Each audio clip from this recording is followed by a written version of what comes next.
Alors bonsoir les amis. On a décidé quand même de tenir cette rencontre aujourd'hui malgré la situation ambiante pour plusieurs raisons. Premièrement, parce qu'on veut quand même vous occuper pendant que les choses s'améliorent, je l'espère. Et ensuite, bah, parce qu'on ne fait pas marche arrière quand on a commencé une démarche comme celle-là. Donc, s'il faut refaire une rencontre, bah, on va la refaire. On espère que le plus de gens participeront. Alors, s'il n'y en a pas, bah, j'ai envie de dire tant mieux pour vous. On aura le temps de se parler plus en détail de vos dossiers.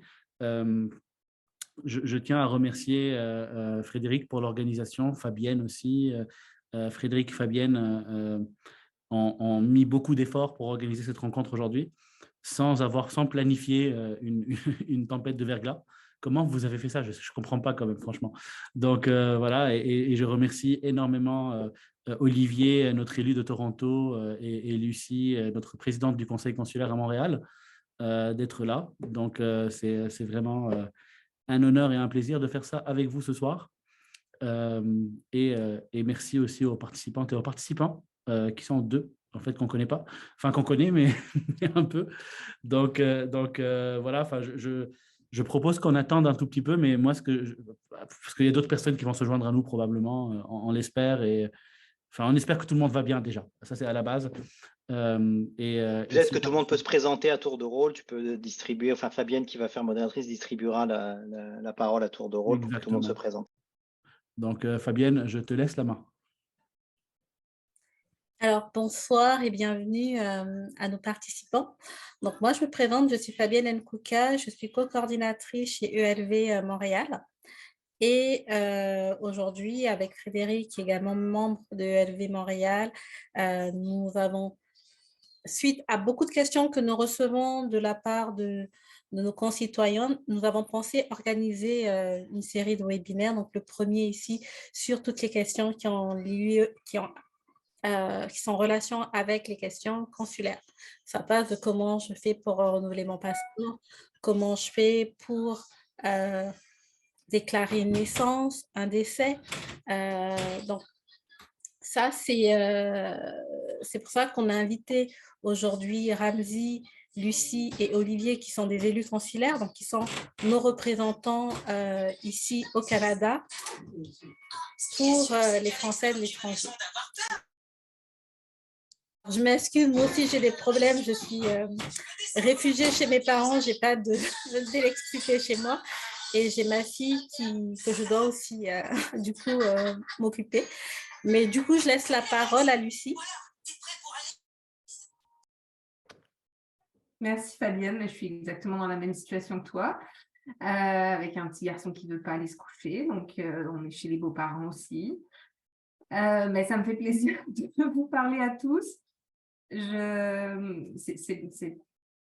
Comme on disait, c'est un cas de force majeure. On aurait aimé avoir un petit peu plus de monde. J'espère qu'il y a des gens qui se joindront par la suite, mais bon, on a tous des situations à la maison qui ne sont pas facilitées par les événements qu'on a connus dans les dernières heures. Donc bon, on fait comme on peut. Pendant que je parle, il y a des nouvelles personnes qui se joignent. Donc c'est parfait. Donc moi, c'est Lucie Imbeau. Je suis élue à Montréal. Présidente du conseil consulaire depuis le mois d'octobre, donc c'est assez récent.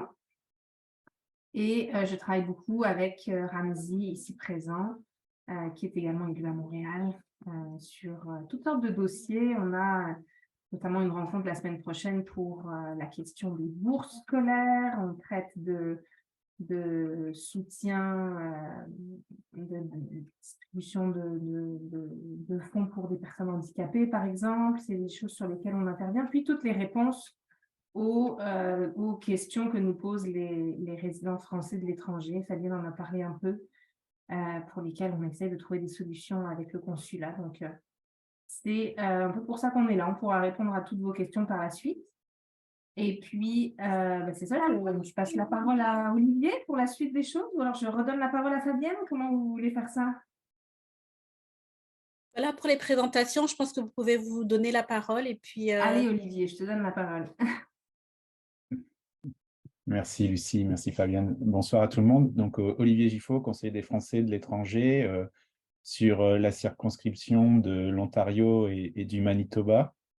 Donc voilà, je fais la même chose que Ramzi, mais pour l'Ontario et le Manitoba, donc un petit peu à côté. Puis, je voulais juste souhaiter bon courage à tous ceux qui sont du côté de Montréal. Là, comme j'ai compris, c'est compliqué, mais c'est très bien qu'on puisse tenir la réunion ce soir. Voilà, pour moi. Je ne sais pas qui est sur la suite. Je ne sais pas, Ramzi, si tu t'es présenté déjà complètement ou pas. Je ne l'ai pas fait complètement, mais je peux le faire. Alors, Ok. Ramzi Sfer, j'ai été élu à la même année que Olivier, donc en 2021. Je suis donc élu à Montréal, réélu à Montréal quelques mois plus tard, cette fois-ci avec plus de monde. Donc, et je suis ravi de voir Lucie parmi nous aujourd'hui parce que c'est vraiment un soutien de très, très grande taille pour les Français qui ont besoin d'aide ici. Membre d'Europe Écologie Les Verts, bien évidemment, personnellement, là, je parle pour moi, et très impliqué dans la communauté française ici depuis plus de 15 ans. Je suis aussi élu à l'Assemblée des Français de l'étranger. Donc, quand on va arriver à ce point-là, je vais vous expliquer un peu c'est quoi la représentation de laquelle on bénéficie. Donc c'est ça. Donc, je suis élu à l'Assemblée des Français de l'étranger donc je représente tous les élus du Canada à Paris et je suis le vice-président de cette assemblée. Donc voilà, c'est pour l'instant, c'est ça. Je passe la parole à Marie-France. Allez-y. Qui êtes-vous, Marie-France? Dites-nous tout. Oh mon Dieu, quelqu'un de bien ordinaire. Je ne sais pas quoi dire. Ça fait longtemps que je suis à Montréal, ça fait une quarantaine d'années. Et puis, je voulais savoir qu'est-ce qui se passait actuellement. Puis, effectivement, pendant 24 heures, on n'a pas eu d'Internet, pas de chauffage, pas d'électricité. Mais bon, aujourd'hui, il fait très beau. On est passé de -12 à +12, donc c'est parfait. J'ai rien de spécial à dire. Je vous écoute surtout. Marc, excuse-moi, Fabienne, c'est toi qui distribue. Bah, du coup, on va aller à Marc. Est-ce que tu peux te présenter, Marc? Es-tu disponible? Ouais, je m'enlève, ça va. Je suis un militant ELV, j'aime les jeux vidéo et puis je soutiens Ramzi, Fabienne, Frédéric, toute l'équipe, Lucie, tout le monde. Tout ça. Merci. Carole, si vous pouvez vous présenter.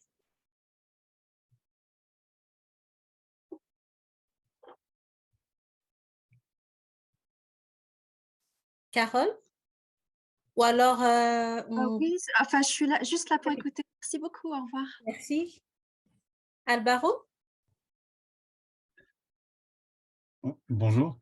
Moi, je suis consul honoraire à Sherbrooke et puis un petit peu Ramzi, puis je suis toujours à l'écoute des différents problèmes et un petit peu de l'organisation. Donc, je suis toujours preneur d'informations. Émilie?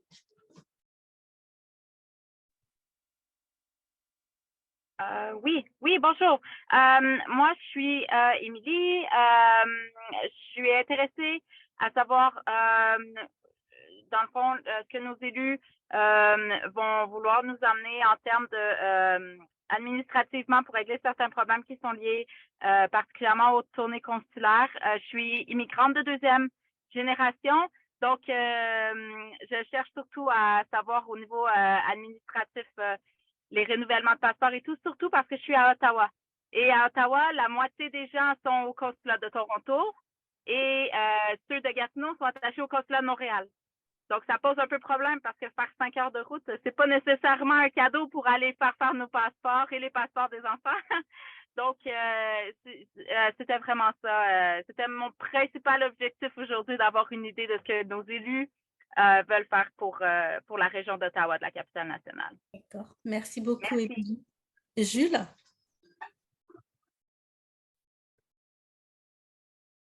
OK. Florian? Bonjour, Florian, Québec.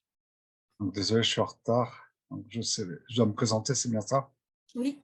Ok, donc Québec, je suis arrivé à Elvie il n'y a pas très longtemps, il y a un peu plus quelques mois là au début d'année. Et puis voilà. OK, super. Alors, Moi, je suis très contente d'avoir des gens qui viennent un peu partout du Québec. Donc, Ramzy, Lucie, Olivier, si vous pouvez nous dire quelles sont les relations que vous avez avec le consulat aujourd'hui, quelles sont les démarches que vous pouvez faire pour nos citoyens ici à Montréal. On peut commencer au Canada, au global, excusez-moi. On peut commencer par toi, Ramzy. Oui, merci Fabienne. En fait, pour reprendre un peu vite qui on est, en fait, on est vos élus de proximité. On est, pour la plupart d'entre nous, on est l'équivalent de votre mairie de quartier, avec plus ou moins quelques services. Donc, nous, on est là pour vous représenter. On est les délégués de classe pour aller défendre vos intérêts, vos dossiers auprès de l'administration publique française qui est là pour vous rendre des services. Qui ne sont pas toujours évidents. Pas évident parce que le Canada, c'est une fédération, parce que dans chaque province, les règles sont différentes, parce que la France a besoin de beaucoup de documents. On est un pays qui est très bureaucratique. Puis je ne dis pas ça négativement, ça a du bon aussi, hein, mais ça a aussi du mauvais. Alors, on est un pays qui est très bureaucratique et où on a besoin de beaucoup de documents pour faire beaucoup de choses. En fait, toute démarche a besoin de beaucoup de documents. Ce qui fait que ça devient très complexe pour des personnes qui voulaient juste demander un passeport, en fait, ou juste demander leur retraite, ou juste demander leur acte de naissance, ou juste inscrire une naissance. Donc, en fait, tous les petits justes, ça devient vraiment très complexe pour beaucoup de monde.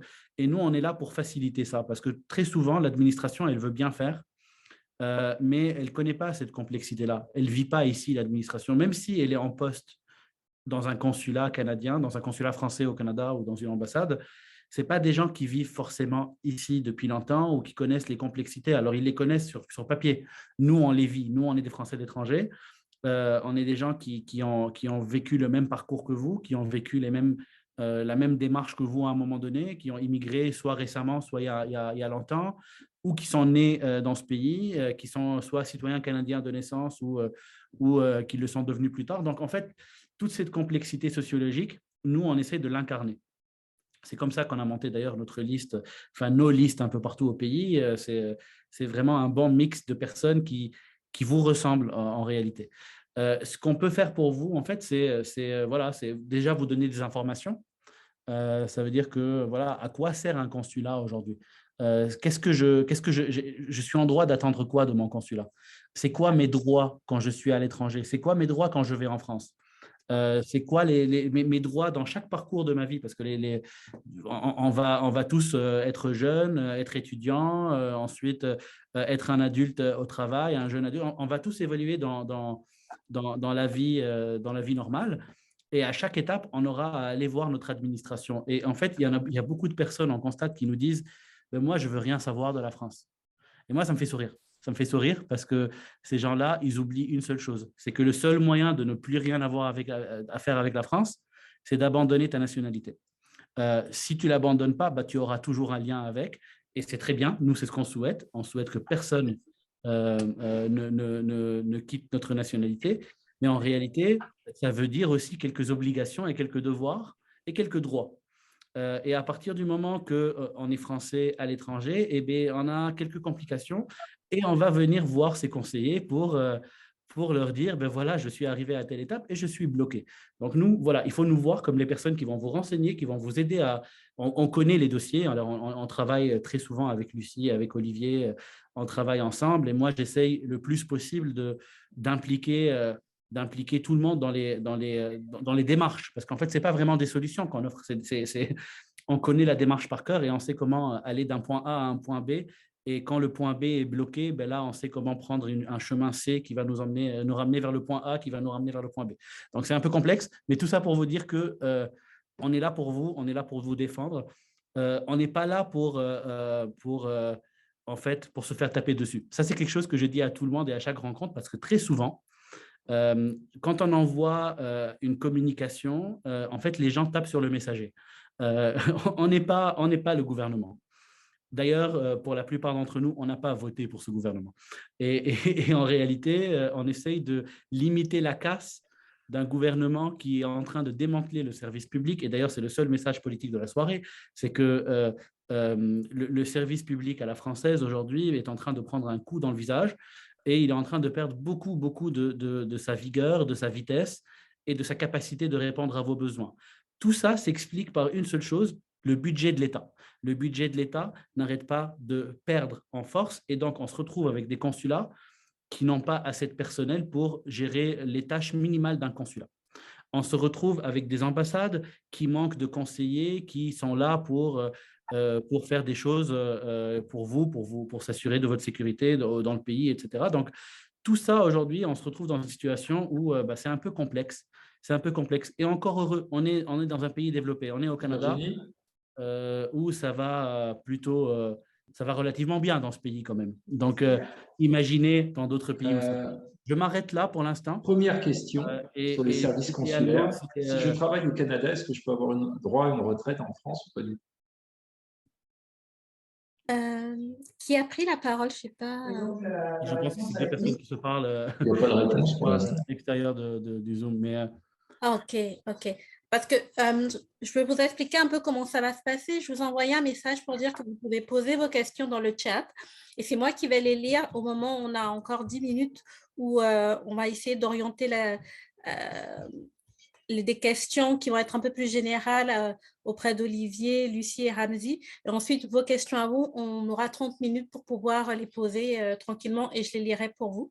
Comme ça va un peu faciliter le fait que tout le monde ait la même information. Moi, je voulais justement revenir avec vous sur vos rôles respectifs. Ramzy et Lucie, vous êtes à Montréal. Olivier, tu es à Toronto.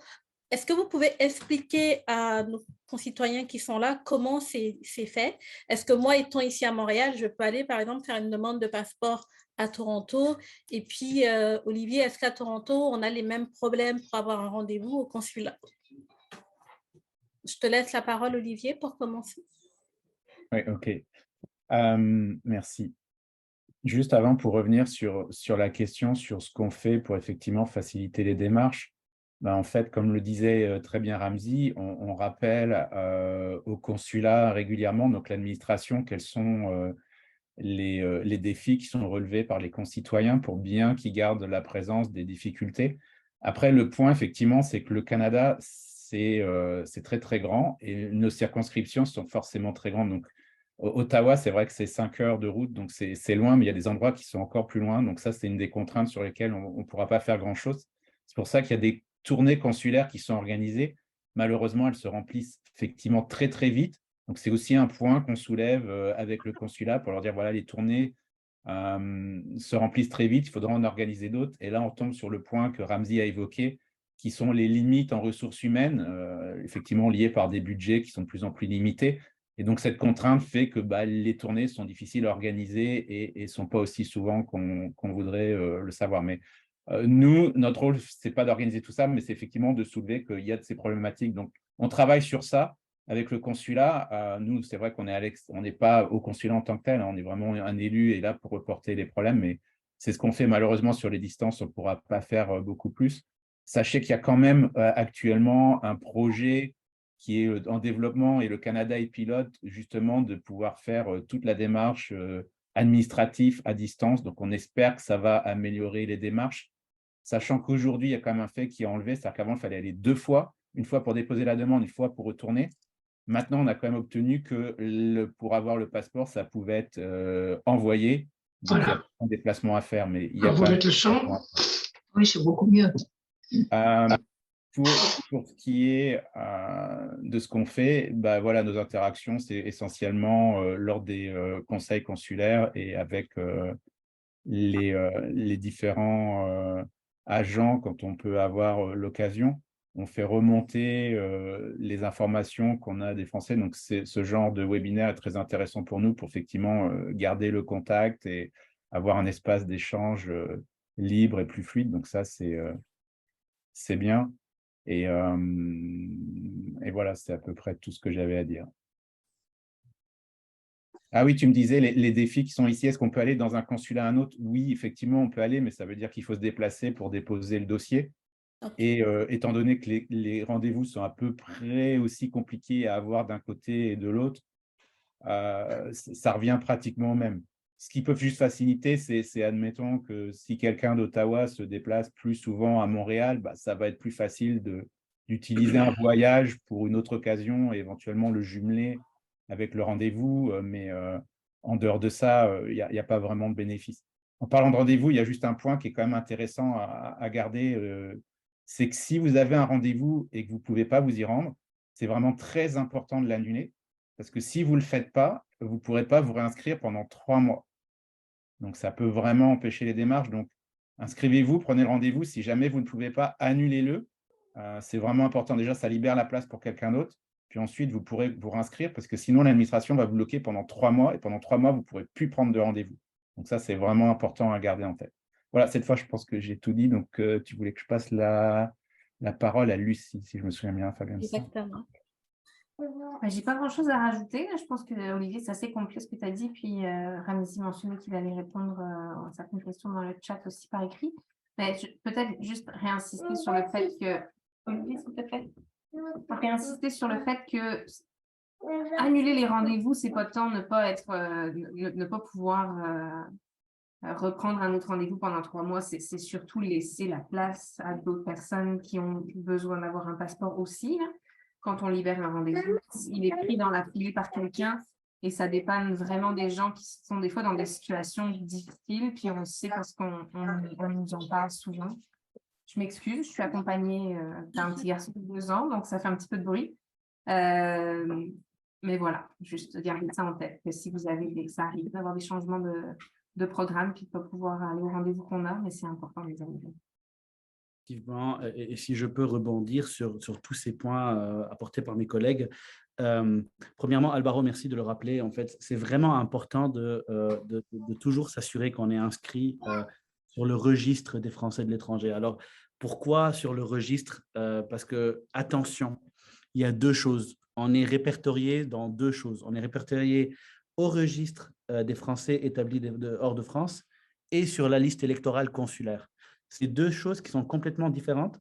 L'inscription se fait pour vous en simultané, alors vous pensez que vous êtes sur l'un ou sur l'autre ou sur les 2, mais en réalité, le registre des Français établis hors de France, c'est ce qui fait que en fait, les moyens sont alloués à des consulats selon le nombre de personnes qui sont sur le registre.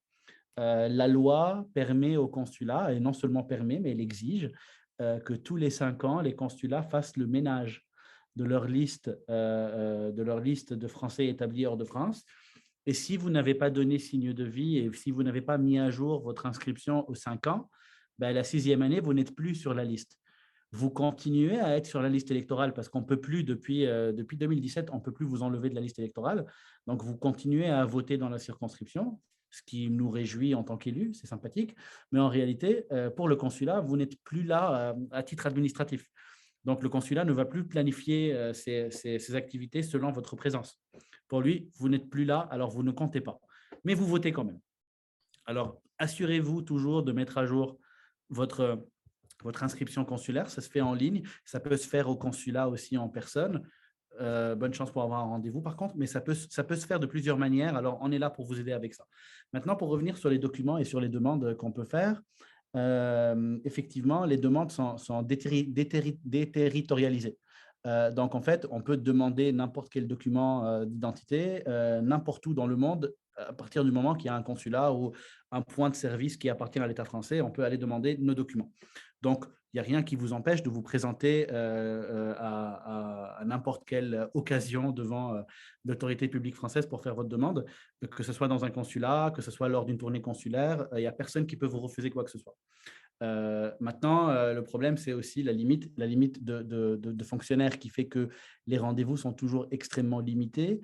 Ce qui me ramène au point de Olivier et un peu évoqué par Lucie. Ça veut dire effectivement, quand on s'inscrit, il est vraiment important d'honorer son rendez-vous. Premièrement, parce que c'est difficile d'obtenir son rendez-vous. Alors pour moi, ça le rend précieux. Et que, bon, c'est 15 minutes de notre vie qui sont peut-être désagréables, mais il faut quand même les faire parce que sinon, la suite est beaucoup plus désagréable.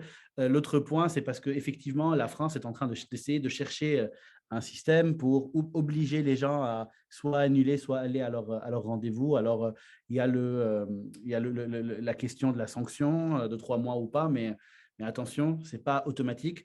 Et il y a la question de peut-être faire payer les gens à l'avance au moins une partie de la démarche. parce que là, l'administration pense que si… je reviens de Paris, là, il y a quelques jours, et il y a une discussion qui a eu lieu. L'administration pense que si les citoyens payent une partie de leur démarche ou toute la démarche, ben, ils vont se présenter. Maintenant, il y a des limites quand même dans la loi à tout ça. Donc, il y a des limites dans la loi. Ça veut dire que l'administration n'a pas le droit de vous empêcher d'obtenir un document. Et c'est là où nous, conseillers, on peut intervenir pour vous aider. Ça veut dire, tu sais, j'ai pris rendez-vous, mais j'ai attrapé la Covid entre-temps, puis je n'ai pas annulé mon rendez-vous. Mais ce n'est pas une fatalité. Ce n'est pas bien. C'est pas bien, mais ce n'est pas une fatalité. Il ne faut pas s'arrêter à ce constat-là. Vous avez le droit d'avoir un document et l'administration a le devoir de vous répondre. Ça, quand on est citoyen et quand on est énervé, ben on va automatiquement, quasiment à chaque fois, agresser l'agent consulaire et lui dire qu'on n'est pas content et râler, etc., ce qui va compliquer la situation. En parlant à nous, conseillers, ben nous, on a l'habitude de ces choses-là. Alors, on va déjà vous calmer un peu et on va essayer de négocier avec le consulat pour trouver la solution qui va plaire à tout le monde ou au moins qui va limiter les dégâts pour vous et pour le consulat.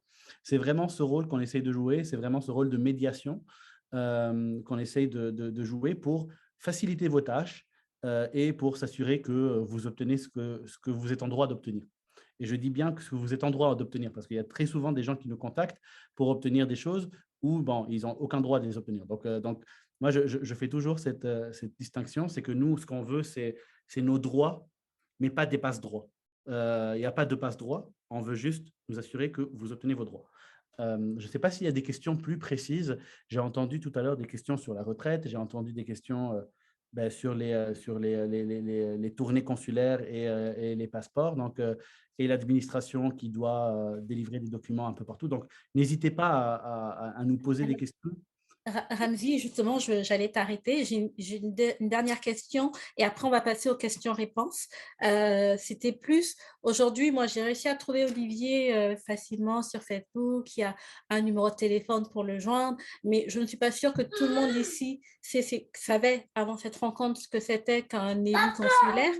Et aussi, comment ils font pour vous joindre? En entendant parler, bah, tiens, il y a des élus consulaires, comment on fait pour vous joindre? Okay. Je ne sais pas si quelqu'un d'autre veut répondre, des collègues. Je peux répondre si tu veux, Ramzy. Déjà, effectivement, la façon la plus simple, c'est certainement d'aller sur le site du consulat de votre région, parce que dans cette section, il y a une section pour les conseillers des Français de l'étranger, donc vous allez y trouver les noms et les coordonnées, donc dépendamment de ce qui a été mis, mais généralement, il y a au moins un courriel et un numéro de téléphone qui permettent de nous joindre. Donc, vous avez la liste de tous les conseillers qui ont été élus, hein, pas seulement les écolos, mais tous. Donc, voilà, vous pouvez en contacter un ou plusieurs. On a souvent des courriels où tout le monde est mis en copie. Généralement, on travaille plutôt en bonne coordination entre tous les élus, même si on est de bords différents, parce que je dis généralement, mais c'est très souvent bien conscient qu'on est là pour servir nos concitoyens français. Donc voilà, donc c'est la première façon, c'est de rechercher. Après, si vous avez un nom qui est en tête, bien sûr, comme disait Fabienne, le fait de chercher sur Internet, vous allez voir sortir un certain nombre de choses, donc souvent des comptes Twitter, Insta, Facebook, dépendamment de ce qu'on a mis. On essaye d'être présent sur les réseaux sociaux, mais c'est du temps en plus et dépendamment. Mais la première chose, je pense, c'est vraiment d'aller sur le consulat et d'aller chercher la liste. Voilà. Et aller sur le consulat de votre circonscription, si possible, donc Montréal, Québec ou Ottawa, Toronto, dépendamment de où vous habitez.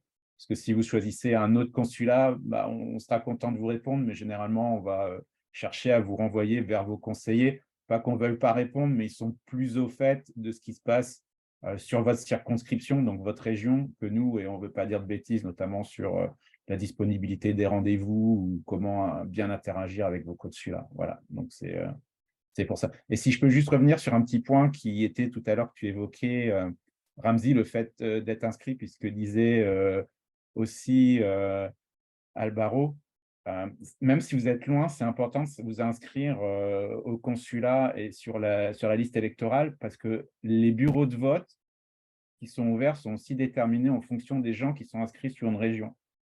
Donc, le fait d'être inscrit, par exemple, d'avoir beaucoup d'inscrits, je vais parler pour ma circonscription, mais sur Ottawa, nous permet d'avoir comme levier de dire il y a beaucoup de Français, il faut ouvrir un bureau et donc de pousser pour que ce soit ouvert. Sinon, l'administration nous répond, bah, il n'y a pas beaucoup d'inscrits dans cette région, donc il n'y a pas besoin d'un bureau de vote, ils vont pouvoir le faire par procuration, etc. Et effectivement, ça va enlever du service parce qu'on sait que si le bureau de poste n'est pas ouvert, tout le monde ne fera pas une procuration, donc il y aura moins de gens qui vont voter, qui vont donc forcément s'inscrire un petit peu moins et ça fait un petit peu un effet boule de neige. Voilà, je voulais juste revenir sur ce point-là. Super, merci. Est-ce qu'il y a d'autres interventions de la part de nos élus ou on peut passer directement aux questions-réponses? On peut passer aux questions-réponses, Fabienne. Et en fait, moi, j'aimerais beaucoup entendre nos compatriotes ici, s'ils ont des points à nous dire de vive voix. Je pense que on a l'opportunité de ne pas avoir 40 personnes qui sont connectées aujourd'hui à cause de la situation dans la région. Alors, on va prendre le temps de faire ça à la bonne franquette. Donc, si vous avez des interventions à faire, n'hésitez pas, on est là pour vous écouter aussi.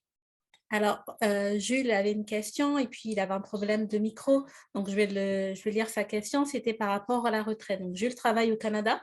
Alors, je ne sais pas dans quelle province, mais justement, Ramzi, si tu peux nous expliquer un peu ce point, je sais que tu l'as beaucoup travaillé. Alors, Jules, merci pour la question. C'est une bonne question en ce moment, hein. Je veux dire, il y a quand même toute une chose qui se passe sur les retraites. Si au cas où on n'a pas regardé la télé, ben, ça ne va pas très, très bien. Mais en réalité, on vit dans un pays, encore une fois, qui a passé des ententes avec la France, que ce soit au niveau fédéral, au niveau du Canada en général ou au niveau du Québec. Donc, d'une manière ou d'une autre, on a le droit et à une retraite française et à une retraite canadienne ou québécoise, selon notre situation particulière. Ça veut dire qu'il faut avoir travaillé en France pour toucher une retraite française. Il faut avoir cotisé en France. Ce n'est pas vraiment important le nombre d'années pour l'instant, mais ce qui est important, c'est d'avoir travaillé.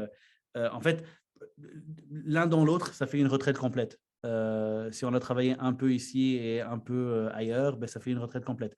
Il y a des cas qui sont un peu plus complexes. Il y a des gens qui ont travaillé dans 3 pays ou 4 pays. Là aussi, ça dépend des conventions, ça dépend des pays dans lesquels ils ont travaillé. Mais pour ceux qui ont travaillé au Canada, généralement, là, ils rentrent dans le cadre d'une retraite principale et d'une retraite complémentaire. Ben, la complémentaire, c'est celle où on a travaillé moins. Et la principale, c'est celle où on a travaillé le plus longtemps. En gros, c'est ça. Que ce soit au Québec ou au Canada. La démarche fédérale est très, très bien décrite sur le site de l'Agence du revenu du Canada. Donc, je peux partager le lien. Et pour le Québec aussi, l'information est quand même pas mal complète. Mais on peut toujours préciser. Hein. Est-ce qu'il va y avoir des impacts avec la réforme actuelle? C'est une très bonne question, Fabienne. En fait, moi, c'est ce que j'ai demandé au ministre il y a encore quelques jours parce que le ministre des Français de l'étranger était incapable de me répondre à cette question, tout simplement parce que quand on fait des réformes aussi grandes en France, ben, parfois on oublie qu'il y a des Français à l'étranger. Et donc, il faut attendre pour voir les décrets d'application de cette loi parce qu'une loi, c'est un texte plutôt simple et après, il faut l'appliquer. Et pour l'appliquer, ben, il y a des décrets qui sont émis et ces décrets-là se déclinent en plusieurs actes administratifs, etc. Donc, on ne sait pas encore c'est quoi l'impact réel. On sait qu'il y aura un impact, mais je suis incapable de vous dire aujourd'hui avec certitude l'impact réel de cette réforme encore sur nous. Il y aura un impact sur l'âge et comme vous le savez, ben, l'âge, enfin, je ne sais pas si vous le savez, mais la réforme de l'âge de la retraite, ben, elle va rentrer graduellement en application. Ce n'est pas un one-shot, ça va prendre du temps jusqu'en 2030. Donc, il y aura des impacts relatifs et en 2030, ben, probablement qu'on aura tout l'impact, comme tout le monde en France. Est-ce qu'il y a d'autres personnes qui ont des questions? Alors, je ne sais plus si c'était Carole ou Virginie, la question sur comment je fais pour avoir un rendez-vous en étant entre Gatineau et Ottawa. Est-ce que vous avez des réponses pour elle? Oui. En fait, la question est en réalité, encore une fois, c'est déterritorialisé, alors on peut avoir rendez-vous n'importe où. La question après, c'est est-ce que le consulat dans lequel on a rendez-vous est habilité à renvoyer le passeport par la poste, par voie postale. Et c'est là où ça devient un peu plus complexe. Ça veut dire qu'aujourd'hui, moi, je suis résident à Montréal et j'ai besoin de renouveler mon passeport et je ne trouve pas de rendez-vous à Montréal. Et donc, je dépose une demande à Québec. Sauf que le consulat de Québec, ben, moi, je ne suis pas inscrit là-bas. Moi, je suis inscrit au consulat de Montréal. Une des choses que l'administration a mis en place pour éviter la double comparution. Donc, la double comparution, c'est je viens au consulat, je dépose une demande et j'obtiens un passeport et on me l'envoie par la poste. Ben là, on vient d'enlever une comparution. Le cas normal, d'habitude, on dépose une demande, donc on va au consulat, on dépose une demande, on met ses empreintes digitales et on revient au consulat pour chercher le passeport. Ça, c'est double comparution. Comme ils ont créé une règle administrative qui fait qu'il faut se présenter, pour recevoir son passeport par la poste, il faut vivre dans la circonscription consulaire dans laquelle on a déposé la demande. Donc, si quelqu'un de Montréal dépose une demande à Québec, ben, il va devoir faire le déplacement 2 fois à Québec pour aller chercher son passeport. Une fois pour le déposer et une fois quelques semaines plus tard pour le chercher. Donc, la question, c'est vraiment s'assurer qu'on fait la demande là où on est inscrit, en fait. Ça, c'est le plus simple. C'est le plus simple, mais ce n'est pas une obligation. Parfois on ne peut pas rester juste bloqué sur ça. Super. Moi, j'avais une question d'une amie qui m'a envoyé un message. Elle ne pouvait pas se joindre à la réunion, mais je pense qu'on s'était déjà parlé. C'était une question de mariage. Donc, elle souhaite se marier à l'étranger, dans un consulat. Est-ce que c'est possible en étant… Elle est française de Montréal et son conjoint vit dans un autre pays hors Union européenne. Et elle souhaiterait se marier. Et pour éviter la transcription, elle me dit, est-ce que je peux me marier au consulat? Oui, alors ça, c'est encore une fois, ça dépend du pays dans lequel on réside. Donc là, je vais répondre pour le Canada et pour le Québec. Le Québec étant souverain sur son territoire, comme toutes les autres provinces sont souveraines sur leur territoire, le Québec interdit à toute autre autorité de célébrer des mariages sur son territoire. Donc, c'est seules les autorités québécoises qui sont habilitées à célébrer un mariage. Et c'est pour cette raison, en fait, la seule chose qu'elle peut faire, c'est se marier selon le droit québécois et faire transcrire son acte sur les registres français. Ça se fait relativement facilement. Alors, bien sûr, de la paperasse, toujours de la paperasse, mais ça se fait relativement facilement. Mais avant de se marier, ça c'est quelque chose que les gens oublient souvent ou ne font pas. C'est qu'en France, quand on est citoyen français, on est obligé de demander une capacité au mariage. C'est un petit certificat qu'on nous émet après avoir publié les bans, ce qu'on appelle les bans. Alors, c'est un document qu'on va publier dans tous les lieux où vous avez vécu. Enfin, pas les lieux, mais je veux dire les mairies en France où vous avez vécu et les consulats de France à l'étranger où vous avez vécu. Donc, on va mettre sur les bancs du mariage, on va mettre votre nom et le nom de la personne avec qui vous allez contracter un mariage pendant quelques semaines. Je pense que c'est 3 semaines, je ne suis pas sûr. En fait, on va donner un droit d'opposabilité aux citoyens. Donc, si un citoyen arrive et dit « Ah tiens, mais Olivier Giffaut, moi, à ma connaissance, il est déjà marié avec quelqu'un d'autre. Comment ça se fait ?» Et là, il peut alerter l'administration, puis l'administration va faire une enquête et refuser d'émettre un certificat de capacité au mariage. Ça arrive très rarement, on est d'accord, mais il faut absolument demander ce certificat parce que si on ne le demande pas, on ne peut pas facilement transcrire son acte. En fait, on peut toujours, mais l'administration peut faire un blocage et décider que c'est le juge qui va décider si oui ou non ce mariage est vrai. Donc, si on veut se marier, d'abord, on trouve la bonne personne, c'est important. Ensuite, on demande un certificat de capacité au mariage et à la fin, on le célèbre localement et après, on fait la transcription. C'est gratuit. Merci beaucoup. Et là, on a Claire-Lise qui nous pose une question. Moi, Fabienne, c'est gratuit et ça ne nécessite pas de prendre un rendez-vous. C'est des démarches qui se font par la poste. Donc, c'est pas mal plus simple que pour une demande de passeport. Exact. Merci beaucoup, Lucie. Donc, Claire-Lise, qui est résidente au Québec, qui touche sa retraite française en France et une pension ici. Donc, si elle retourne en France, qu'est-ce qui se passe pour ses retraites québécoises et françaises? Absolument rien. La France serait ravie de vous recevoir, Claire-Lise, parce que vous êtes chez vous là-bas. Et en réalité, ce qui se passe, c'est que vous allez quand même devoir sortir chaque année un certificat de vie pour prouver que vous êtes toujours là. parmi nous, ce que je vous souhaite le plus longtemps possible. Et en fait, voilà, c'est juste… et juste voir avec votre organisme ici qui vous donne la pension, c'est quoi? C'est les obligations que vous allez devoir maintenir pour garder votre pension. Mais en réalité, en général, ça se limite à remplir un formulaire pour dire que vous êtes là chaque année.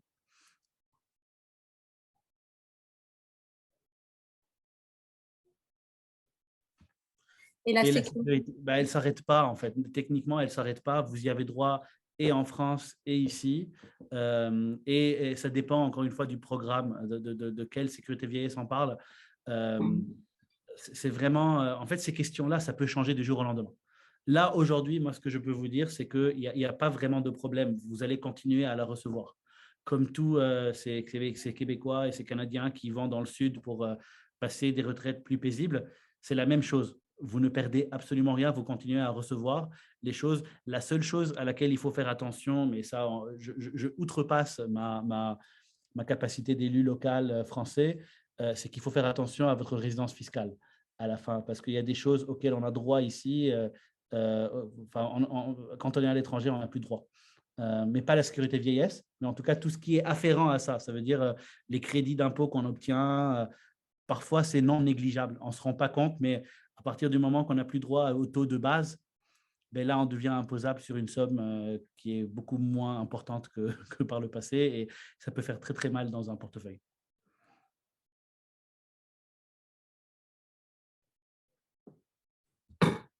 Alors, Jules, la carte vitale française, si tu retournais en France, c'est un droit qui est acquis, si tu veux, mais il y a, je pense, une carence de 3 mois. Sauf si au Québec, tu avais la RAMQ et que là, tu demandes un certain formulaire qui est le même que tu avais dû demander en France pour venir ici. N'est-ce pas, Ramzi, si je me trompe? Tout à fait, tout à fait. En fait, on ne perd jamais l'accès à la carte vitale comme ça. D'ailleurs, si on est pensionné d'un régime français, qu'on a travaillé plus de 15 ans en France, on conserve sa carte vitale. On peut même aller la chercher. Mais il faut avoir travaillé 15 ans révolus. Et pour les personnes qui n'ont pas encore l'âge de la retraite, le fait de rentrer en France vous réouvre des droits à la carte vitale au bout de 3 mois de résidence si aucune autre démarche n'est faite, ou parfois au bout du premier travail qu'on va obtenir parce qu'on va commencer à cotiser, ou encore si on est au Québec, il y a une convention qui fait que c'est quasiment immédiat. En fait, il y a à peu près 1 mois de délai le temps que tout se traite, mais il faut se désaffilier de la RAMQ au Québec et s'affilier en France dès l'arrivée, en fait, dès le premier jour d'arrivée. Enfin, c'est ce que je vous recommande en tout cas. Donc voilà. Est-ce que c'est la même chose, Olivier, en Ontario? Maman! Oui, en fait, parce que c'est… après, pour la partie carte soleil, ça, je ne sais pas, mais les autres lois s'appliquent aussi. Donc, mais c'est une bonne question. Là, je ne sais pas répondre sur le HIP ici, comment ça se passe. Mais à mon avis, c'est très similaire. Je ne serais pas surpris. J'ai vu une question sur ETIAS. Je ne sais pas, Lucie, si tu as des éléments de réponse. Moi, j'en ai. Alors, je ne sais pas si… n'hésitez pas à prendre la parole. Moi, j'aime beaucoup vous entendre. Donc ça, je vais vous le dire. Je veux qu'on ait ce rapport avec vous. On est des élus de proximité. Alors, quand on est des élus de proximité, on se parle. Donc, n'hésitez pas à prendre la parole, à nous couper la parole s'il le faut. Après tout, on est des Français, puis on se coupe la parole. Donc, c'est normal. Donc, n'hésitez pas. On est là. J'ai vu une question de Alvaro, notre consul honoraire à Sherbrooke, sur la question de ETIAS. Alors, pour celles et ceux qui ne savent pas c'est quoi ETIAS, c'est une nouvelle, c'est un nouveau système qui va être mis en place très prochainement, qui va obliger en fait tous les citoyens qui vivent, qui sont citoyens de pays qui n'ont pas besoin de visa pour l'Union européenne, donc le Canada, les États-Unis. En fait, il y a plein de pays qui n'ont pas besoin de visa pour aller dans l'Union européenne, de visa Schengen pour fin de tourisme.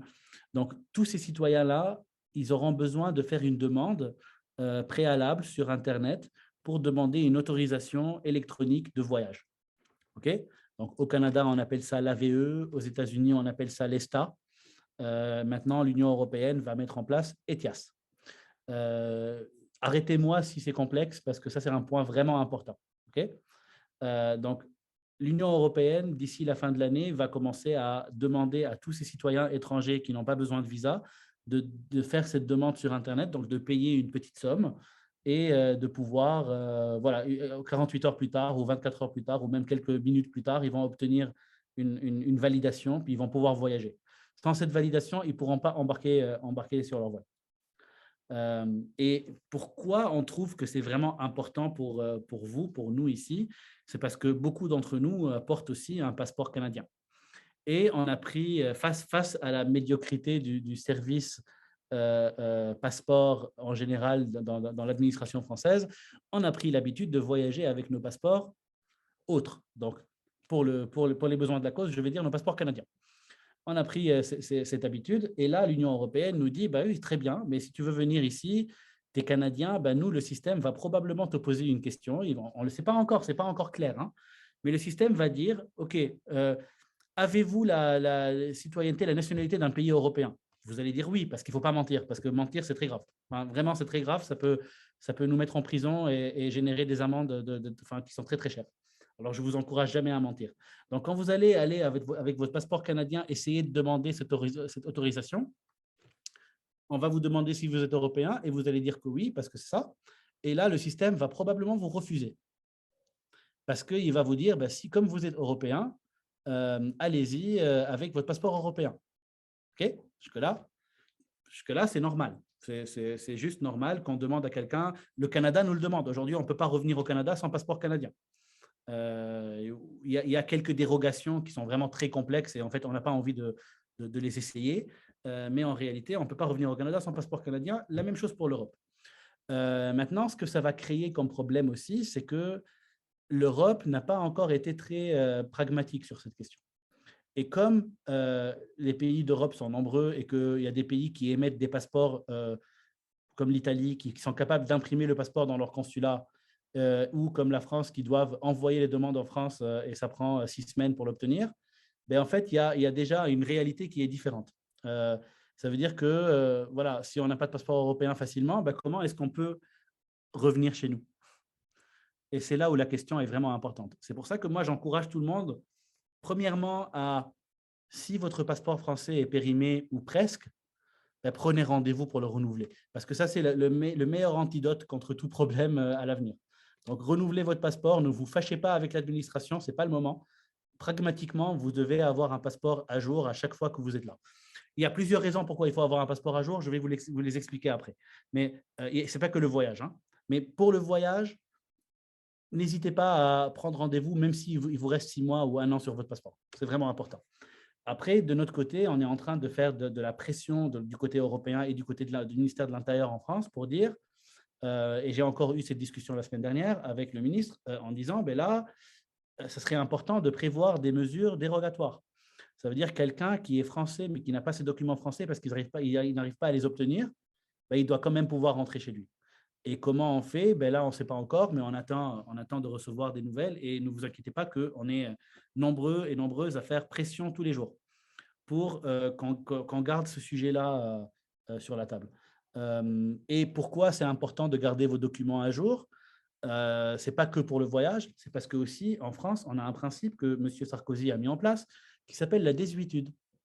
Ça veut dire que si pendant un nombre d'années X, vous n'avez pas eu de possession d'état de français, ça veut dire un document français qui prouve votre identité, votre nationalité française, ben, la France peut considérer que vous avez abandonné votre nationalité. Et ça, malheureusement, c'est catastrophique. C'est catastrophique pour plusieurs pays. Ici moins, mais dans plusieurs pays, il y a des gens qui se lèvent le matin et qui ne sont plus français. Alors moi, je vous encourage vivement à garder une possession d'État, à garder une pièce d'identité française à jour et un passeport français.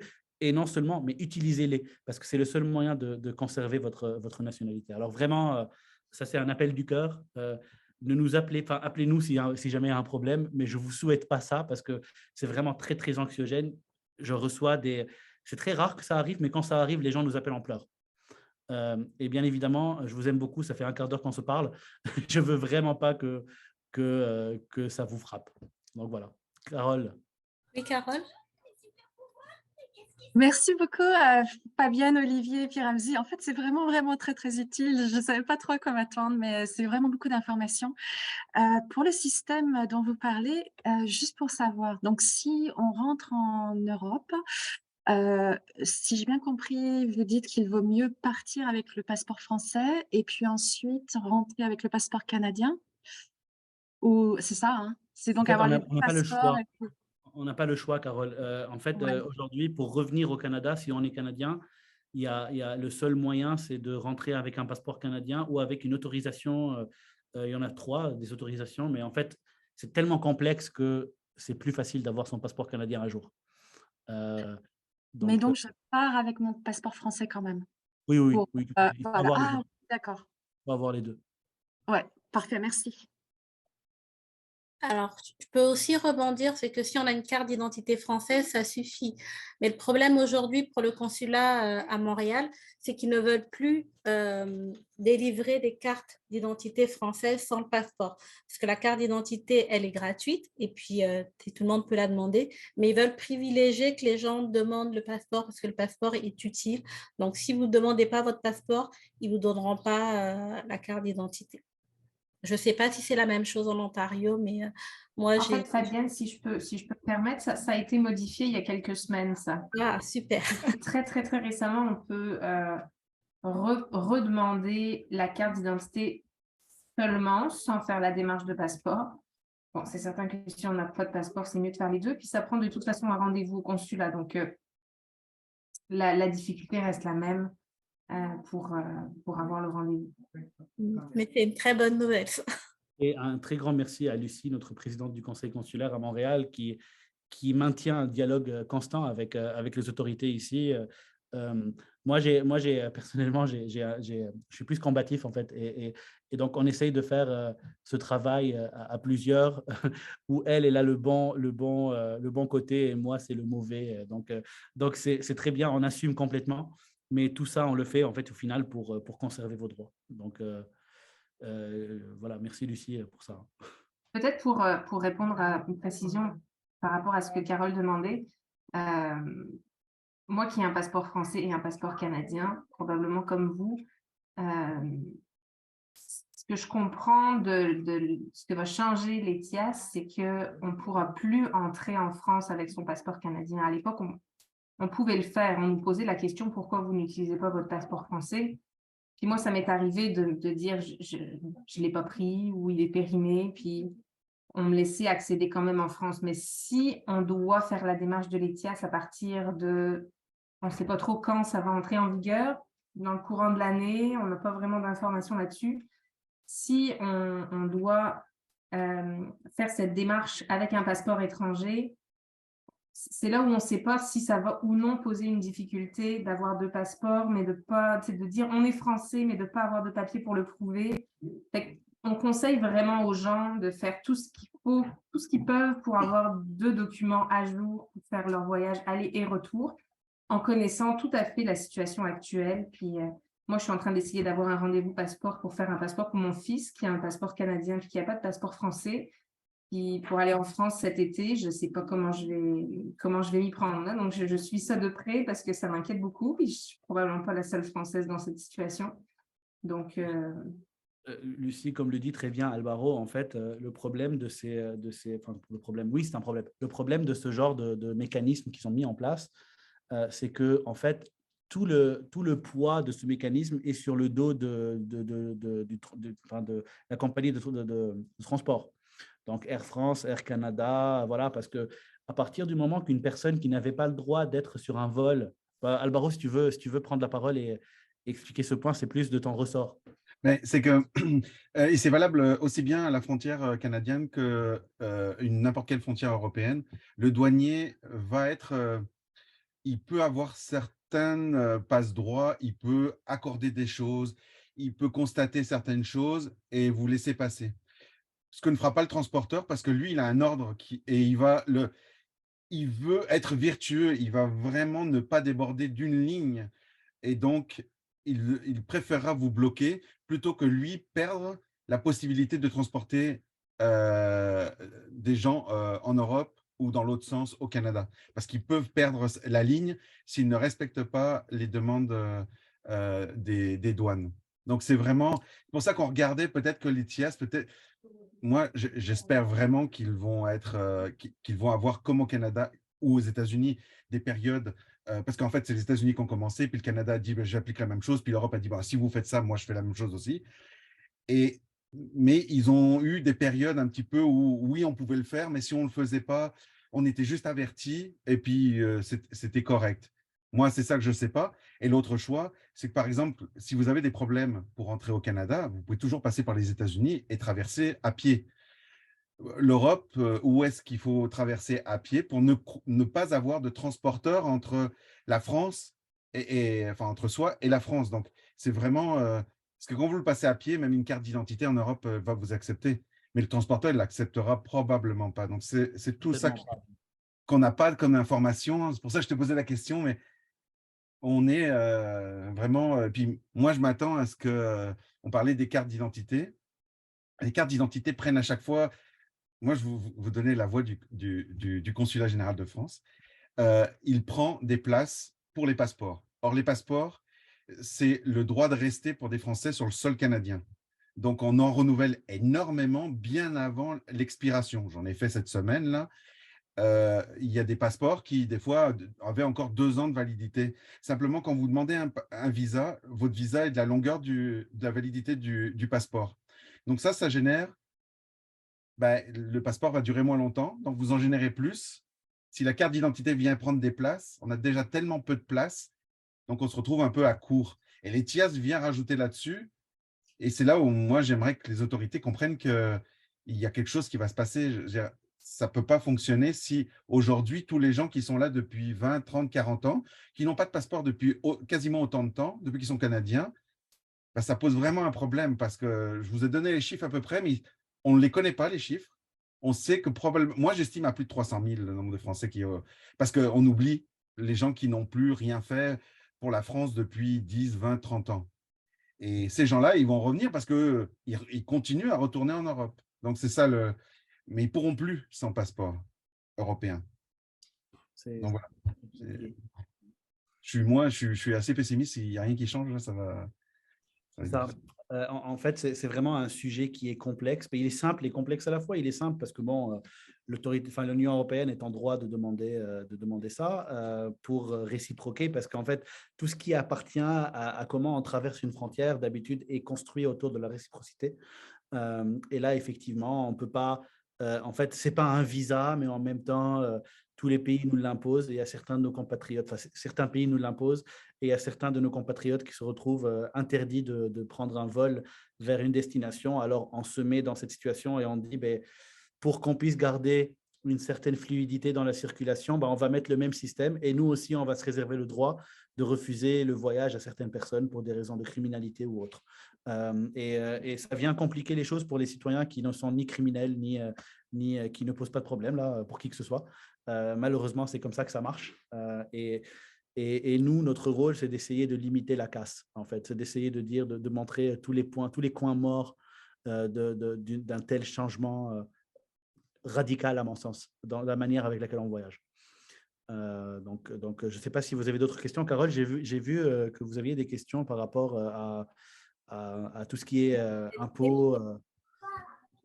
En fait, là aussi, c'est un domaine qu'on couvre. En fait, comme les retraites, ça veut dire comment dire, par procuration, dans le sens où on n'est pas la direction des impôts, mais en même temps, il y a beaucoup de compatriotes qui nous contactent. Alors moi, avec mon rôle à l'Assemblée des Français de l'étranger, j'ai l'occasion tous les 6 mois de rencontrer la direction d'impôts des non-résidents du ministère des Finances, avec laquelle on discute de cas globaux. Donc, je ne vais pas aller porter un dossier particulier, mais plutôt une série de dossiers qui font généralement une même histoire, qui se ressemblent.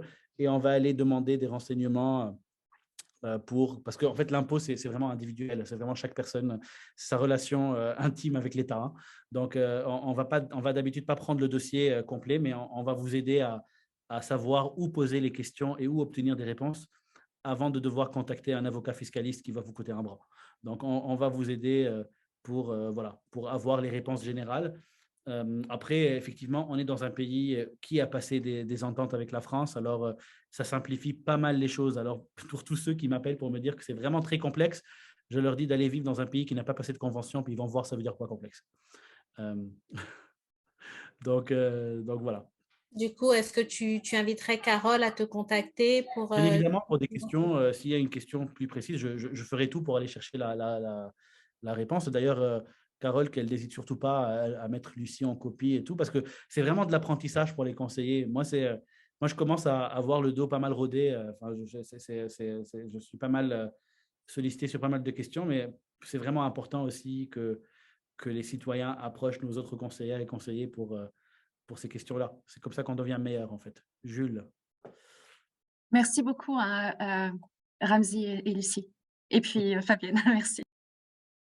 Ça fait plaisir. Jules? En fait, peut-être Olivier, Carole, juste voulez une intervenir? seconde. Olivier, Lucie? Oui, en fait, peut-être Carole, juste, vous êtes dans la région de Montréal, du Québec, ou vous êtes plutôt autour de Toronto?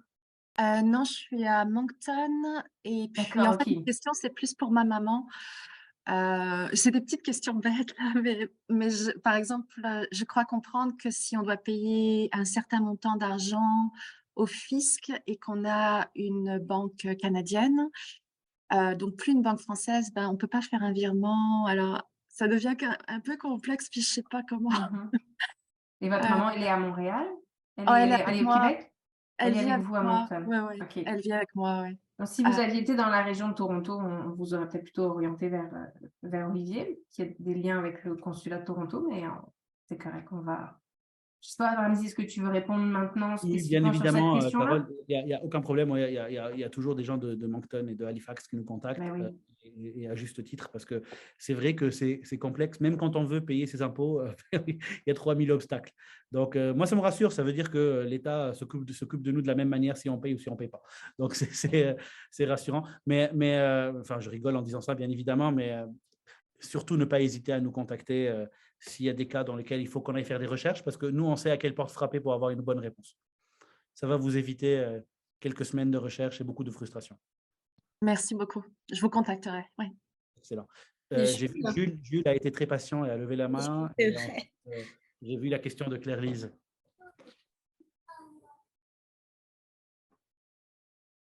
Jules? Jules, vous avez la parole.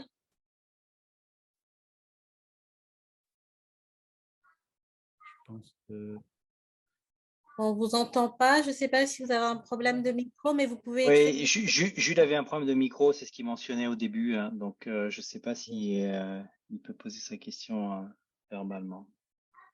Ou alors l'écrire, comme ça on répondra.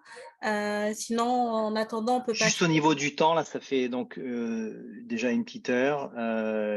On avait prévu, je pense, 1 heure et quelques. Donc, je vais juste gérer le temps là pour tout le monde et les attentes. Je sais qu'on est peut-être dispo là, Ramzy, Olivier, Lucie, Fabienne, mais peut-être prendre les 2 dernières questions et puis on arrête là. Mais écoutez, moi, je suis disponible, alors n'hésitez pas. Oui, j'ai vu Anne-Marie. Bonjour Anne-Marie, ça fait plaisir de te voir ici. Donc, est-ce que je vais voir. J'ai vu une question de Claire-Lise. Alors ça, je peux répondre sur la question sur l'écologie. Là, ça, on va rentrer dans un sujet un peu plus complexe parce que il y a un mot qu'on utilise souvent en ce moment, c'est les périmètres. Donc, comme ça, là, comment se voit aujourd'hui, si je vous dis on peut changer le monde en étant élu local, je serais en train de vous mentir. Par contre, attention, on s'est habitué à mieux que ça. On est des élus locaux, mais on est aussi des grands électeurs. Donc, on participe à l'élection des sénatrices et sénateurs des Français de l'étranger. Donc, ça, c'est vraiment une chance et un pouvoir vraiment important, parce que ça veut dire qu'on est 500 personnes sur Terre aujourd'hui qui votent pour les sénateurs et sénatrices des Français de l'étranger. Et pour la première fois de l'histoire, on a fait élire une sénatrice, enfin pour la plupart d'entre nous en tout cas, on a fait élire une sénatrice écologiste des Français de l'étranger qui porte la parole, d'ailleurs très féministe aussi, et ça tombe bien, c'est ce qu'on voulait, qui porte la parole de l'écologie au Sénat. Mais il n'y a pas que ça. Il n'y a pas que ça. C'est qu'on est force de proposition. On est en train avec plein d'engagements là et avec plein de militants dans le monde, on est aussi des personnes qui sont… on est témoins de beaucoup de choses qui se passent ailleurs, de bonnes pratiques et de très mauvaises pratiques. Et ça, c'est des choses qu'on porte à l'administration, mais aussi à la classe politique pour très souvent leur donner des indications sur notre ressenti, sur le ressenti de la population, mais aussi pour leur dire voilà ce qui se passe bien à l'étranger. Notre président chéri aime beaucoup parler de la Startup Nation. Ben, en fait, le propre d'une startup, c'est de s'inspirer des bonnes pratiques le plus vite possible et de les appliquer sur son territoire rapidement. Alors, c'est tout ce que je retiens d'ailleurs de tout ce qui est bon dans les startups. C'est vraiment ça le point qui me retient le plus. Alors, très souvent, on arrive avec des solutions et on se rend compte quelques mois plus tard que l'administration les a retenues. Par exemple, la double comparution pour les passeports, ce n'est pas moi, je n'étais pas là encore, mais enfin, j'étais impliqué, mais je n'étais pas là encore. Ça vient d'une idée où il fallait limiter le déplacement des personnes. Alors, vous savez, quand on se déplace de Moncton pour aller à Montréal pour chercher son passeport, ça fait beaucoup, beaucoup de crédits carbone. Quand c'est plus obligatoire, c'est des crédits carbone qu'on économise. Ça a l'air de rien, ça a l'air d'être une petite démarche qui simplifie la vie des gens, mais en réalité, ça a un poids en carbone et on ne peut que s'en réjouir. L'autre chose que nous, on fait au niveau local, et c'est pour ça que je salue la présence de Anne-Marie, qui est très active en la matière dans la région de Sherbrooke, enfin autour de Sherbrooke, je le laisserai parler tout à l'heure, mais on est là aussi pour être des leaders dans la communauté. Donc, et quand je dis leader, je pense au sens propre du terme, au sens noble du terme. On n'est pas là pour que vous nous suiviez, mais on est là aussi pour mettre en avant vos initiatives locales qui sont d'intérêt public, mais aussi d'intérêt écologique. On est des élus écologistes. Alors, pour moi, si vous avez un projet de quoi que ce soit qui relève de nos valeurs, je me ferai le plaisir de l'envoyer à tous les Français de la circonscription pour les informer que vous avez un projet. Je tiens juste à ce qu'il ne soit pas commercial parce qu'on ne fait pas de la publicité, mais par contre, des projets qui sont d'utilité publique pour les gens, on est là aussi pour les faire rayonner. Donc là, on dépasse un peu le périmètre administratif du poste et on rajoute un périmètre de soutien à des initiatives. Et je pense que ça, avec notre force de proposition nationale, avec les sénateurs et sénatrices qu'on peut mettre en place, avec le fait qu'on a une certaine couverture quand même, on peut parler à la presse, etc. Il y a plein de points qu'on peut changer. Mais bon, pour l'écologie, il faut le savoir, c'est les victoires qu'on a, c'est des petites victoires. Et ces petites victoires, pas petites victoires, qu'on va y arriver. Hein, c'est, à mon avis, ça ne va pas changer du jour au lendemain n'importe comment, mais il faut être heureux des petites victoires qu'on arrive à obtenir. Par exemple, je voudrais compléter ma question. Par exemple, pour nous qui habitons en Amérique du Nord et qui, évidemment, retournons régulièrement en France ou en Europe, il n'y a pas possibilité de prendre autre chose qu'un avion. Et en ce moment, on a un poids sur les épaules. Comment vous prenez encore l'avion?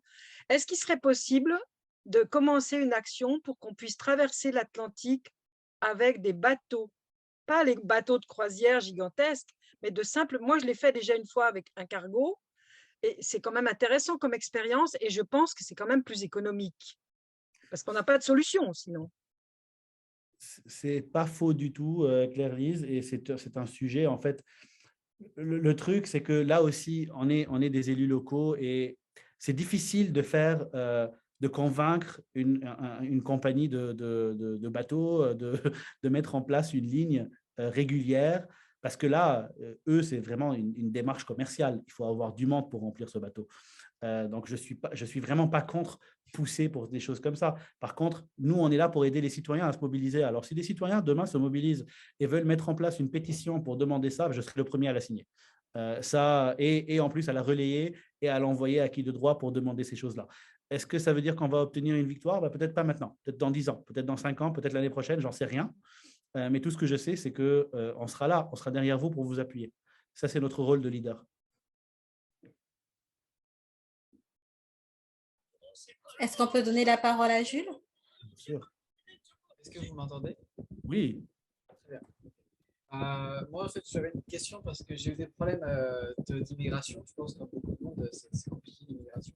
Et j'ai fait des procédures. Ma question, c'est difficile d'avoir de l'aide et des informations sur les procédés d'immigration, des procédures. Est-ce qu'il existe un service au consulat qui permet d'avoir des informations à propos des procédures et du process, parce que vraiment c'est obscur, quoi. je ne sais pas si quelqu'un d'autre des collègues veut répondre, mais en fait, malheureusement, Jules, le consulat n'a pas vocation à répondre aux questions qui sont en lien avec le pays dans lequel il est implanté. C'est pas, ça ne relève pas de son rôle. Le consulat est là pour s'assurer que notre lien avec la France reste continu et qu'on livre la marchandise française. Maintenant, enfin, quand je parle de marchandise, je parle de tous les droits et devoirs de citoyens français. Le consulat, c'est vraiment la porte d'entrée principale pour ça. Sur les questions liées à l'immigration locale, effectivement, c'est un très, très gros problème. Et comme l'a dit Alvaro tout à l'heure, en fait, on ne peut pas fermer les yeux et dire que la France n'a rien à faire dedans, parce qu'à partir du moment qu'on a un passeport français et que ce passeport français est périmé ou en voie de se périmer, on se rajoute des problèmes. Alors nous, ce qu'on pousse à faire, à dire, c'est que bon, qu'est-ce qu'une urgence? Alors, je veux obtenir un passeport rapidement. Le consulat me dit, est-ce que vous avez une urgence? Et là, en fait, il fut un temps où la définition d'urgence, c'était un décès dans la famille ou quelqu'un qui… Enfin, même un décès, c'est trop tard. Quelqu'un qui va mourir bientôt voilà, enfin, c'était vraiment ça, les urgences.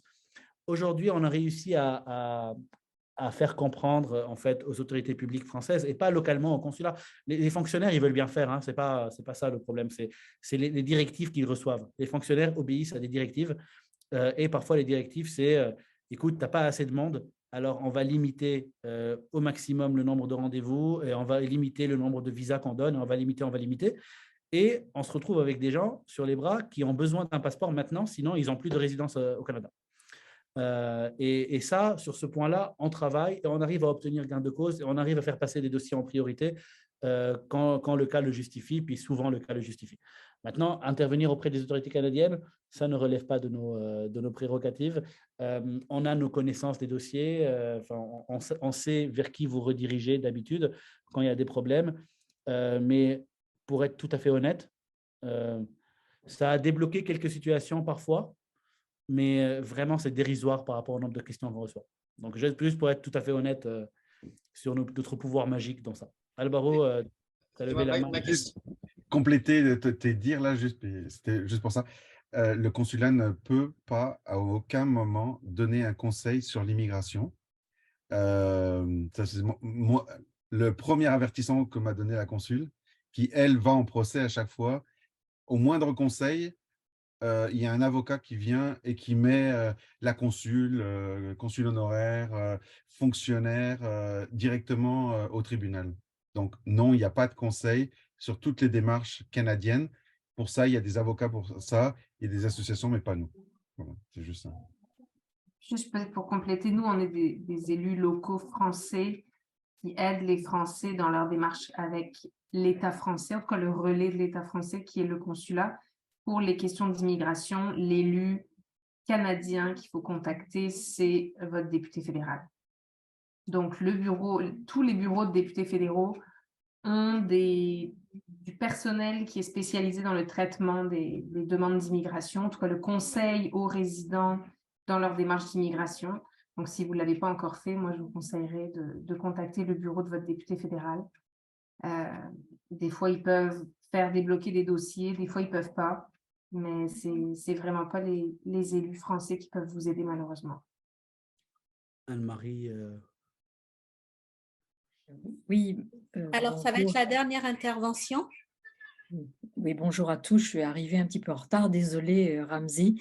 Alors, simplement pour rebondir sur ce que tu disais à propos de ce qu'on a créé, qui est un atelier de réparation participatif à Orford, parce que c'est un moyen à la fois de lutter contre le gaspillage, de lutter contre l'obsolescence programmée des objets, et puis c'est une occasion d'apprendre aux gens à bricoler, ceux qui ont envie de bricoler. Et c'est autour d'un projet que Magali Douliès du Burk va davantage développer pour vraiment développer un esprit de solidarité, de fraternité et de service d'échange de compétences, d'échange de services. Voilà, c'est simplement ça et je trouve que c'est vraiment l'avenir. et qu'on a besoin de ça. On a besoin de ces lieux de fraternité et de lutte contre une consommation de masse qui n'a plus aucun sens. Merci, Alma. Merci beaucoup, Ramzi, de ton soutien.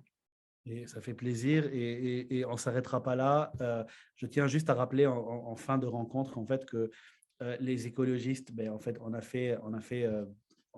gagné à peu près partout au Canada. Ce n'est pas parce qu'on est les plus forts, enfin moi je pense qu'on est les plus forts, mais je vous mentirais de vous dire que non. Mais en fait, en réalité, c'est parce que je pense que l'urgence climatique est inhérente à notre existence aujourd'hui. On peut pas se cacher. Déjà, si on est à Montréal aujourd'hui, on sait très bien c'est quoi l'effet de ne pas avoir d'électricité pendant 24 heures. Moi, je peux vous dire, je suis toujours au bureau. Ça ne me passionne pas particulièrement ce soir. Mais en réalité, des catastrophes naturelles, il y en aura de plus en plus. Donc, j'aurais aimé parler du comité de sécurité du consulat, mais on n'a plus le temps et on le fera à d'autres occasions. Mais aussi, voilà, c'est vraiment, ça prend une communauté pour gérer ces problèmes. En votant pour des écologistes, vous êtes sûr au moins que nos valeurs, on est clair sur nos valeurs, on sait c'est quoi nos combats, on sait où on veut s'en aller. Aujourd'hui, on a fait des élus dans toutes les circonscriptions du Canada, plusieurs à Montréal, plusieurs à Toronto, et dans le monde, on en a à peu près 70. Comme nous sur 500. Alors, ça a l'air de rien, mais on est la plus grande force, en fait, d'élus, enfin, proportionnellement, on est la plus grande force. Et donc, on peut faire porter notre voix, on peut faire porter la vôtre. Les messages, vos expériences, vos expertises, c'est des choses que moi, j'adore écouter. Quand Anne-Marie m'a contacté la première fois pour me parler de ses combats, ça m'a semblé vraiment, premièrement, pertinent et deuxièmement, important. Ça a l'air de rien, un atelier de réparation, ça a l'air de rien.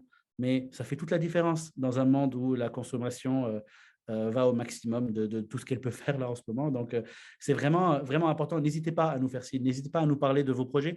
Alors, moi, j'aime beaucoup vos problèmes administratifs. Enfin, je déteste vos problèmes administratifs. En fait, en réalité, j'aime pas vos problèmes administratifs, mais j'aime que vous m'en parliez parce que ça veut dire qu'on peut vous aider.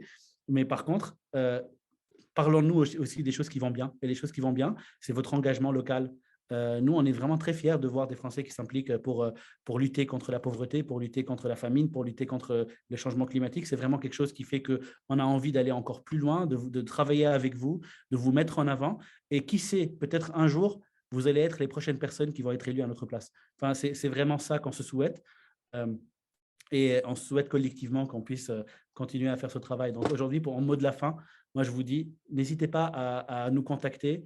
On cherche des gens comme vous, des gens qui sont intéressés à écouter, qui sont restés là pendant toute la durée de cette rencontre pour nous écouter sur des sujets qui sont plus ou moins intéressants. Mais voilà, vous êtes restés et pour moi, ça c'est le début de toute implication citoyenne. Donc merci beaucoup. Alors, merci beaucoup à tous. Merci Lucie, merci Olivier, merci Ramzi, merci Frédéric. Merci aussi Alvaro pour ses interventions. Oui.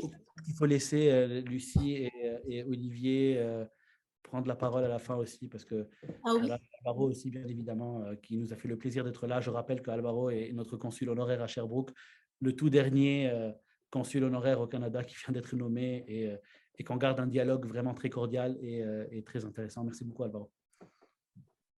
Lucie?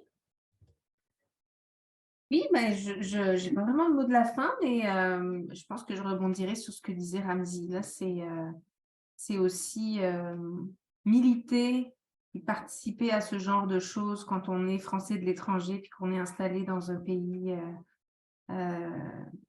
différent où on a plus ou moins de distance avec la France. Ça peut être une façon de recréer du lien puis de garder cette espèce de communauté française. Puis moi, je trouve ça vraiment très, très chouette. Donc, si c'est quelque chose qui vous parle, n'hésitez pas.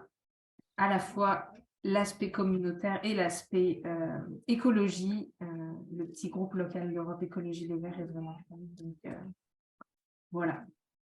Et bonne soirée à tous. J'espère que pour ceux qui sont sans électricité, ça va revenir rapidement. Et puis pour les autres, profitez de votre chance. Bonne soirée. Merci Lucie. Olivier? Oui, merci. Juste pour revenir rapidement ce que disait Marie-France, c'est vrai qu'on n'en a pas, comme nous ici, on est deux conseillers vert et je peux dire que ça fait un impact parce que quand les gens nous voient arriver, bah, il y a le sujet écologique qui vient naturellement sur le tapis. Donc, ça fait vraiment une différence. On le voit, ils se disent « Ah, des écologistes » et voilà. Et il y a des démarches qui se mettent en place et donc une sensibilisation. C'est un départ, mais voilà. Et comme disait très bien Ramzy, bah, on cherche à créer des groupes autour de ça. Donc, vous avez des idées, venez nous voir. On ne pourra pas tout faire, mais on sera là pour vous aider. Puis surtout, créer la communauté, je pense que c'est vraiment le point de base. Donc, c'était mon mot de la fin. Voilà, créons des communautés, je pense que c'est le plus important. Et à partir de là, on pourra dérouler des choses, puis avoir un pouvoir d'attraction pour les gens qui feront ce qu'ils peuvent, mais tout effort est bon à prendre. Merci d'avoir participé. C'était vraiment très intéressant de pouvoir échanger avec vous tous. C'est vraiment très apprécié. Et puis, pour ceux qui sont à Montréal et au Québec, bon courage avec le rétablissement des services de base. Merci à tous et bonne soirée. Merci à vous tous. Ceux qui ont posé des questions sur les événements, bien évidemment qu'il y en aura. Nous, on a toujours été… en fait, malheureusement, on a eu un petit hiatus où l'élection a été annulée, puis on a dû repartir en élection. Mais c'était un bonheur de vous revoir en fait durant cette campagne et de faire élire plus de monde de chez nous en plus. Donc, c'était vraiment génial. Olivier a même fait le déplacement depuis Toronto pour venir nous soutenir et Anne-Marie est venue officier au bureau de vote depuis Orford. Alors, c'est génial. Je n'ai pas envie de recommencer une campagne demain matin, je vous avoue. Je suis plus confortable aujourd'hui à rendre le service pour lequel on a été élu. Mais c'est clair que des rencontres, il y en aura en présentiel, partout où on peut, partout dans la circonscription. La circonscription est très large. C'est Montréal, Moncton, Halifax, Abitibi, etc. Ce n'est pas demain matin qu'on va aller en Abitibi, mais on a des plans pour aller plus à l'est. Et on va organiser des rencontres en présentiel ici, à Montréal, Laval, etc. Donc, c'est clair que ce n'est qu'un début. Ça a pris du temps pour mettre en place, mais on va juste s'améliorer avec le temps. Grâce à vous surtout. Je voudrais vous remercier tous d'être venus ce soir participer à la rencontre. On va essayer de voir comment on va organiser nos webinaires. Est-ce qu'on va les mettre en replay dans nos pages? Je suis désolée. Frédéric, je te laisse finir pour moi. Alors, je vais conclure pour Fabienne parce que on l'appelle et je voulais vous remercier toutes et tous d'être restés aussi longtemps. Et oui, on va mettre ça à dispo pour ceux qui n'étaient pas là au début parce qu'on a répondu à des questions, à des problématiques qui peuvent vous intéresser. Donc, ça sera communiqué sur la page Facebook et sur notre compte Twitter. Voilà, je vais arrêter l'enregistrement.